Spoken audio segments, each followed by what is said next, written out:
Je me donne 6 mois pour écrire 3 livres. Vous avez bien entendu. Salut BookTok, j'espère que tu vas bien. Moi, c'est Nora, mais je suis également connue sous le nom de plume Emily Blue. À ce jour, j'ai 3 livres auto-édités qui sont sortis, 2 fictions jeunesse et un recueil de poèmes. Et en 2025, je me suis donné le défi un petit peu fou d'écrire une trilogie complète sur 6 mois. C'est ce que j'appelle le 6x3 challenge. Alors je sais, vous êtes sûrement en train de vous demander mais pourquoi elle s'inflige ça la pauvre? La raison est très simple. Au début de mon année de terminale, j'ai eu une idée de trilogie de romance universitaire que j'adorais. Et je l'adore toujours. Le problème, c'est que j'ai tendance à écrire par à-coups. Et je suis vraiment pas une écrivaine qui est régulière. J'aime écrire intensément pendant des courtes périodes et puis après me recharger en énergie pour revenir de plus belle et de nouveau faire des sprints. C'est d'ailleurs ce que j'avais fait cet été, j'en avais même fait une vidéo YouTube. J'avais réussi à écrire 40 000 mots en 8 jours. Ça veut dire que j'écrivais approximativement 5000 mots par jour, donc 2 chapitres. Et dans mes souvenirs, je crois que j'étais à peu près à 3 à 4 heures d'écriture, parfois un petit peu plus. Mais en gros, j'écrivais surtout le matin et l'après-midi, j'allais faire du sport. Bref. Le tout est que je me dis que si j'ai réussi à tenir un rythme aussi effréné sur plus d'une semaine, je suis probablement capable de l'avoir sur 6 mois. Et il n'y a pas que cette expérience-là qui me parle. Mon deuxième roman, A Good Boy and a Bad Girl, je l'ai écrit en 2 mois. J'écrivais un chapitre par jour et ça m'a pas demandé plus d'efforts que ça puisque j'adorais l'histoire et comme je l'ai écrit rapidement, j'ai pas eu le temps de me lasser des personnages. Et comme ces derniers temps, je trouve pas la motivation pour écrire, je n'avance pas sur mes romans et ça me gave honnêtement, je me dis que tout reprendre à zéro et écrire tout d'un coup, ça peut être une technique. Pas sûr de la viabilité de la chose, je vais probablement y perdre un rein et un poumon, mais on va y arriver. Ce challenge, je me le lance du 17 février jusqu'au 17 août pour pouvoir quand même profiter de la fin de l'été. Mais avec un petit peu de chance, j'aurais peut-être fini au moins l'écriture des premiers jets bien avant. Depuis tout à l'heure, je te parle d'une trilogie de romance universitaire, mais il serait peut-être temps que je te la présente.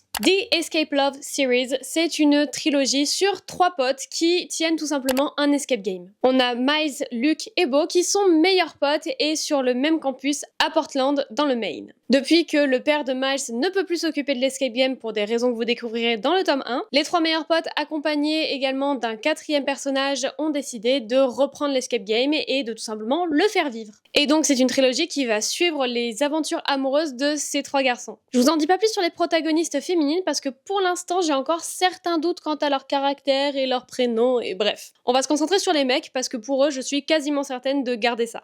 Voilà en tout cas mon challenge de 2025, je pense qu'après ça j'arrêterai d'écrire pendant au moins 6 mois pour être à peu près équilibrée. En tout cas j'annonce ça là, mais si t'as des idées, n'hésite pas à me les dire en commentaire.